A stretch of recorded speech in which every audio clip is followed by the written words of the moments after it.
الحمد لله رب العالمين والعاقبة للمتقين والصلاة والسلام على سيد الأنبياء والمرسلين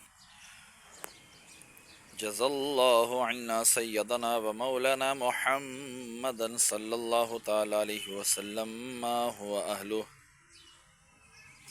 صلاة وسلاما عليك يا رسول الله اللهم ربنا آتنا في الدنيا حسنة وفي الآخرة حسنة وقنا عذاب النار وقنا عذاب القبر وقنا عذاب الحشر وقنا عذاب المیزان۔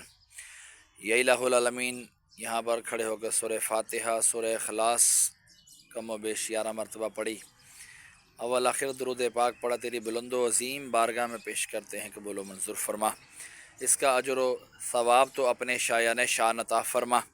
مولا اس میں اگر کوئی غلطی کمی کوتاہی ہوئی تو نبی کریم صلی اللہ تعالی علیہ وآلہ وسلم کے صدقے معاف فرما کر نیکیوں میں تبدیل فرما۔ مولا جو نے اجر و ثواب عطا فرمایا تیرے محبوب دانِ غیوب صلی اللہ تعالی علیہ وآلہ وسلم کی بارگاہ بے کس پناہ میں ہدیۃً تحفۃً نذرانۃً عقیدۃً عدباً عاجزاً پیش کرتا ہوں، مقبول و منظور فرما۔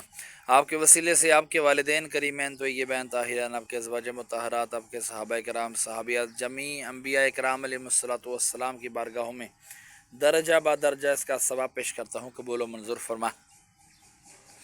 حضرت آدم علیہ الصلاۃ والسلام سے لے کر آج تک اور آج سے لے کر قیامت تک کے مسلمین، مسلمات، مومنین، مومنات کی ارواحوں کو درجہ با درجہ اس کا ثواب پیش کرتے ہیں، قبول و منظور فرما۔ خصوصاً بالخصوص محسن بھائی کے والد امجد بھائی مرحوم کی ارواح کو اس کا ثواب پیش کرتے ہیں، قبول و منظور فرما۔